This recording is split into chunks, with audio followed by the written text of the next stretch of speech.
మహాత్మా జ్యోతిరావు పూలే 137వ జయంతి సందర్భంగా మేడ్చల్ మల్కాజ్గిరి జిల్లా ఉప్పల్ డివిజన్లోని సైనికపురిలో గల చౌరస్తాలో పూలే విగ్రహానికి ఘనంగా నివాళులర్పించారు. ఈ సందర్భంగా చర్లపల్లి 3వ డివిజన్ కార్పొరేటర్ బొంతు శ్రీదేవి గారు మాట్లాడుతూ, జ్యోతిరావు పూలే స్త్రీలకు విద్య నేర్పిన ఒక మేధావి, అంతకు ముందు ఉన్న మనుధర్మం చేసిన స్త్రీ అణిచివేతలను మొత్తము వ్యతిరించి పోరాడిన వ్యక్తి అంటూ మాట్లాడింది. అదే సందర్భంగా స్ఫూర్తి గ్రూపు సభ్యులు ఈసీఐఎల్ వాళ్ళు మాట్లాడుతూ, రాములు గారు మాట్లాడుతూ, ఈ మహానుభావులు చేసిన త్యాగాలను పోరాటాలను నేటి యువతరం మర్చిపోయింది, వారికి వీళ్ళెవరో కూడా తెలియని పరిస్థితి ఉంది. అందుకోసమే ఈరోజు మనుధర్మశాస్త్రం మళ్ళీ వారి వారసులు ముందుకొస్తున్నారు. అందుకోసమే మనము చైతన్యం చేసి ప్రజలను మేలుకొల్పవలసిన అవసరం ఎంతైనా ఉంది. ఈ బీజేపీ ప్రభుత్వాన్ని కూడదోయవలసిన అవసరం ఉందంటూ మాట్లాడారు. అదేవిధంగా నాగేశ్వరరావు గారు మాట్లాడుతూ, ఈ భారతదేశంలో అత్యున్నతమైన అవార్డు భారతరత్న అవార్డు ఇలాంటి మేధావికి ఎందుకు ఇవ్వలేదని ప్రశ్నించారు. ఇప్పటికైనా జ్యోతిరావు పూలేకు ఆ అవార్డును ప్రకటించాలని డిమాండ్ చేశారు. అదేవిధంగా బాబురావు గారు మాట్లాడుతూ, మనుధర్మ శాస్త్రము ఈ సమాజాన్ని ఎంత అతలాకుతలము చేసిందో గత చరిత్ర తెలుసుకుంటే తెలుస్తుంది. ఈనాటి యువతకు ఆ చరిత్ర తెలుసుకోకుండా మళ్ళీ ఆ మనుధర్మ శాస్త్రం యొక్క అబద్ధపు నీడలనే కృషిగొల్పుతూ మూకదాడులకు పాల్పడుతున్న ఈ కేంద్ర ప్రభుత్వ విధానాలను ప్రజలకు అర్థం చేయించుతూ రేపటి ప్రభుత్వాన్ని కూర్చే ప్రయత్నం చేయాలని మాట్లాడారు. బాబు జ్యోతిరావు పూలే గారి 190వ జయంతి ఉత్సవాలు మరి జ్యోతిరావు పూలే కమిటీ పెద్దలు కీర్తిశేషులు తిరుపతయ్య గారు, అదేవిధంగా యాట భాస్కర్ గారు, పెద్దలు మల్లేష్ గారు, గణేష్ ముద్రాజ్, ఇక్కడ ఉన్న కమిటీ మెంబర్స్ అందరి ఆధ్వర్యంలో 20వ సంవత్సరంలో ఈరోజు ఇక్కడ జయంతి ఉత్సవాలు నిర్వహిస్తున్నారు. ఎంతో ఘనంగా దినదిన అభివృద్ధి చెందుతూ జ్యోతిరావు పూలే గారు మరి మార్గదర్శకులుగా, సంఘ సంస్కర్తగా, మరి విద్యావేత్తగా, మరి మహిళల అభ్యున్నతిని ముందుకు తీసుకుపోయి మహిళలు చదువుకోవాలని మొట్టమొదటిగా మహిళా పాఠశాలను ఏర్పాటు చేసిన మహనీయుడు జ్యోతిరావు పూలే. మరి వారి బాటలో నడుస్తూ వారి ఆశయాలను ముందరికి తీసుకుపోతూ మరి కృషి చేస్తామని తెలియజేస్తూ మరొక్కసారి బాబు జ్యోతిరావు పూలే ఆశయాలను ముందరికి తీసుకుపోతూ వారి జయంతి ఉత్సవాల్లో పాల్గొనడం ఆనందంగా ఉందని తెలియజేస్తాం. జై తెలంగాణ, జై కమిటీ.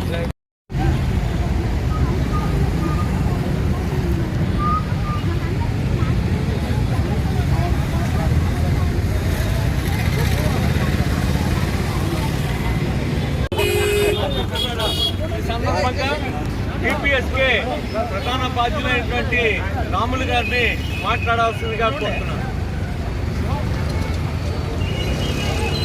అందరికీ నమస్కారం. ఈరోజు తెలంగాణ ప్రజా సాంస్కృతిక కేంద్రం ఆధ్వర్యం లోపల ఇక్కడే కాకుండా రాష్ట్ర వ్యాప్తంగా జ్యోతిరావు పూలే జయంతి జరుపుకోవడం జరుగుతుంది. జ్యోతిరావు పూలే 137వ జయంతి ఇది. ఆయన 200 సంవత్సరాల క్రితమే భారత సమాజంలో ఉన్న మూఢనమ్మకాలకు వ్యతిరేకంగా, అంధ విశ్వాసాలకు వ్యతిరేకంగా ప్రజలందరినీ సమీకరించి అప్పటి ఈ అన్యాయాలకు వ్యతిరేకంగా, ఈ అశాస్త్రీయ విధానాలకు వ్యతిరేకంగా పోరాటం చేశారు. ఒక 30-40 సంవత్సరాల క్రితం ఈరోజు ఏప్రిల్ 11 అంటే ప్రాధాన్యమైన రోజు కాదు, ఏప్రిల్ 14 అంటే కూడా ప్రాధాన్యమైన రోజు కాదు. కానీ ఈరోజు ఏప్రిల్ 11 అన్నా, రేపు ఏప్రిల్ 14 అన్నా కూడా దేశమంతా కూడా పూలే అంబేద్కర్ల జయంతిని జరుపుకుంటున్న రోజు. అంటే దేశ రాజకీయాల లోపల ఒక ప్రధానమైన శక్తిగా ఈ ఆలోచనలు ముందుకొస్తున్నాయి. ఇప్పుడు ప్రత్యేకించి త్వరలో కూడా పార్లమెంట్ ఎన్నికలు జరగబోతున్నాయి. ఆ పార్లమెంట్ ఎన్నికల లోపల పూలే అంబేద్కర్లు ఏ లక్ష్యాల కోసం పోరాటం చేసిందో, ఏ ఆశయాల కోసం పోరాటం చేసిందో, దేనికోసం వాళ్ళ జీవితాన్ని అర్పించిందో వాటికి వ్యతిరేకంగా బీజేపీ ప్రభుత్వం వారు సాధించిన, వారు ఆశించిన లక్ష్యాలకు భిన్నంగా అనేక చర్యలకు పాల్పడుతుంది. అలాంటి బీజేపీని ఈరోజు ఓడించడం ఎన్నికల లోపలనే తక్షణ కర్తవ్యంగా ఉంది. మనం పూలేకి నివాళులర్పించడమన్నా అంబేద్కర్ని జ్ఞాపకం చేసుకోవటమైనా వాళ్ళు చెప్పిన ఆశయాల కోసం పోరాటం చేయటమే. ఆ పోరాటంలో భాగంగా రేపు బీజేపీ దేశ రాజకీయాల లోపల ఒక కలుషితమైన ఒక మధోన్మాదమైన వాతావరణాన్ని సృష్టించింది. అసలు ప్రజల యొక్క సమస్యలన్నింటినీ డైవర్ట్ చేసి ప్రజల బాధల్ని పక్కకు పెట్టి దేవుడు దయ్యము పురుడు అనే పేరిట దేశాన్నంతా మూఢనమ్మకాల వైపు తీసుకుపోతుంది. ఈ సందర్భం లోపల మనం అసలు ప్రజల సమస్యలు ఏంటో పెట్రోల్ ధరలు 2014 ఎంత ఉన్నాయి? 60 రూపాయలు ఉంటాయి. ఇవాళ ఎంత అయినాయి? 110 రూపాయలు అయింది. అదేవిధంగా డీజిల్ ధరలు పెరిగినాయి. ఉడాయి ధరలు తగ్గినా కూడా ఇవాళ ఈ ధరలు పెరగడం చూస్తుంటే అంబానీలకి ఆదానాలకి వాళ్ళ యొక్క ఆస్తులు పెంచడానికి ప్రభుత్వాలు ప్రయత్నం చేస్తున్నాయి.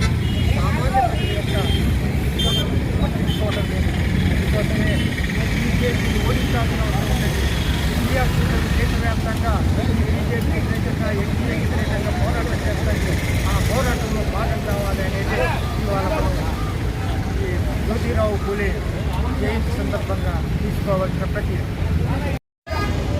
महात्मा ज्योतिराव फुले महात्मा ज्योतिराव फुले సోదరులారా, భారతదేశంలో యావత్ భారతదేశంలో ఉన్న ప్రజలు ఈరోజు బాబు మహాత్మా జ్యోతిరావు ఫులే గారి జయంతి ఉత్సవాలు ఘనంగా జరుపుకుంటున్నాయి.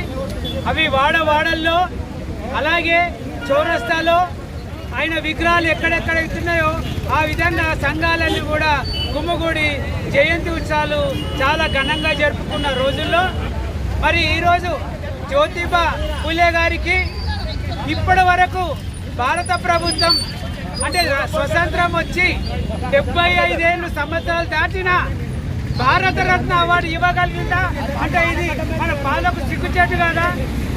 ఇది చాలా విషయం ఆలోచించడం అనేది ఇష్టం. ఈరోజు ఒక క్రికెట్ ఆటగాడికి భారతరత్న ఇచ్చారు, పాటలు వాడే వారికి భారతరత్న ఇచ్చారు. మరి సంఘాన్ని ఈ దేశాన్ని ఈ సంస్కరించిన మహానుభావుడు జ్యోతిరావు ఫులే గారికి మా భారతరత్న ఇవ్వలేదు. కాబట్టి ఇక్కడ నుంచి మేము ఇప్పటి వరకు భారతదేశంలో 53 మందికి భారతరత్నాలు ఇచ్చారు. బతుకున్న వాళ్ళకి ఇచ్చారు, చనిపోయిన వాళ్ళకి ఇచ్చారు. కానీ ఇటువంటి మహాత్ముని గుర్తింపు ఈరోజు భారత ప్రభుత్వం చూడలేదు. కాబట్టి కళ్ళు తెరవండి, అటువంటి మహాత్మునికి భారతరత్న అవార్డు ఇవ్వాలని ఈసీఐఎల్ ఇది సైనిక్పురి చౌరస్తా నుంచి ఈ స్ఫూర్తి గ్రూప్ తరఫున మేము డిమాండ్ చేస్తున్నాము. భారతరత్న అవార్డు బాబు జ్యోతిరావు ఫులే గారికి ఇవ్వాలని డిమాండ్ చేస్తున్నాడు. Thank you very much. ఆ తర్వాత మనం ఆఫీస్ కాడికి వెళ్ళి మనం చర్చ చేద్దాం. మిత్రులారా, ఈరోజు 197వ జయంతిని జరుపుకుంటూ ఉన్నాం. మహాత్మా జ్యోతిరావు ఫులే ఈ సంవత్సరం ఆయనకి చేసేటువంటి జన్మదినోత్సవానికి ఒక ప్రత్యేకత ఉంది. ఇదే సంవత్సరం సార్వత్రిక ఎన్నికలు కూడా వస్తున్నాయి.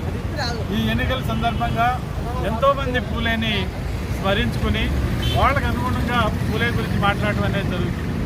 వాస్తవానికి మన ప్రధానమంత్రి సైతం ఈ రోజున ఎన్నికల గురించి మాట్లాడేటప్పుడు ఇది మేము తన ప్రత్యర్థులైనటువంటి ఇండియా కూటమి సనాతన ధర్మానికి వ్యతిరేకంగా ఉన్నారు, మేము మాత్రమే సనాతన ధర్మాన్ని కాపాడగలమనేటువంటి ఉద్దేశంతో ఆయన మాట్లాడటం జరిగింది.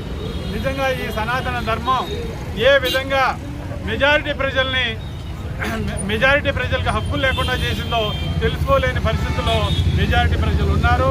దాన్ని మరొక్కసారి మోసం చేసి మరొక్కసారి ఈ బ్రాహ్మణీకరణని ముందుకు తీసుకొచ్చి మళ్ళీ లబ్ధి పొందాలనేటువంటి పరిస్థితుల్లో ఈ రోజున ఉన్నటువంటి మోదీ ప్రభుత్వం ప్రయత్నం చేస్తుంది. కాబట్టి మెజారిటీ ప్రజలారా, ఈ మనుస్మృతి కానివ్వండి, ఈ వేదాలు కానివ్వండి, ఈ శాస్త్రాలు కానివ్వండి, ఈ ప్రజలకి ఏ విధంగా మోసం చేసింది, హక్కులు లేకుండా చేసింది, ఈ మీరందరూ కూడా గమనించాల్సినటువంటి అవసరం ఉంది. మళ్ళీ అదే కోవలో కనుక మనం పోయినట్లయితే ఈ దేశాన్ని మళ్ళీ వాళ్ళు పరిపాలించి ఏవైతే హక్కులు మనకి ప్రసాదించినటువంటి రాజ్యాంగాన్ని సైతం లేకుండా చేసి మళ్ళీ సనాతన ధర్మం పేరుతోటి ఆ బ్రాహ్మణ ఆధిపత్యాన్ని మన మీద కొనసాగించడానికి చేసేటువంటి ప్రయత్నాన్ని మనం ఈ ఎన్నికల ద్వారా మనం తిప్పికొట్టాల్సినటువంటి అవసరం ఉంది. ఈ రోజున పూలే గారి జన్మదినోత్సవం సందర్భంగా మనం ప్రత్యేకంగా శబ్దం చేయాల్సినటువంటి అవసరం ఉంది. ఆ పూలే ఏ రోజైతే ఈ సనాతన ధర్మం ఈ మెజారిటీ ప్రజల్ని హక్కు లేకుండా చేసింది, కనీసం తిరిగేటటువంటి రోడ్ల మీద తిరిగేటటువంటి అవకాశం లేకుండా చేసింది, కనీసం ఆస్తి సంపాదించుకునేటువంటి అవకాశం లేకుండా చేసింది, కేవలం వాళ్ళకి బానిసలుగా పనిచేసేటువంటి శాసిస్తున్నటువంటి ఈ శాస్త్రాలని మళ్ళీ ఆయన తీసుకురావడానికి మేము సనాతన ధర్మానికి కట్టుబడి ఉన్నామని చెప్తుంది. అంటే ఇంకా సనాతన ధర్మాన్ని గురించి పేద ప్రజలు అర్థం చేసుకునేటువంటి స్థితిలో లేరు, అదేవిధంగా చదువుకున్న వాళ్ళు కూడా అర్థం చేసుకునేటువంటి స్థితిలో లేరు. కాబట్టి మళ్ళీ మోసం చేయడానికి వాళ్ళు ప్రయత్నం చేస్తున్నారు. కాబట్టి ఈ ప్రభుత్వాన్ని, ఈ ఆలోచనలో ఉన్నటువంటి ప్రభుత్వాన్ని తప్పకుండా గద్దెదించాల్సినటువంటి అవసరం ఉంది. ఈ రోజున మనందరం కూడా శబ్దం చేసి పూలే ఆకాంక్ష ఏదైతే ఉందో ఆ ఆకాంక్షను నెరవేరుస్తామని మీరందరూ కూడా శబ్దం చేయాలని కోరుకుంటూ సెలవు తీసుకుంటున్నా. జై భీమ్.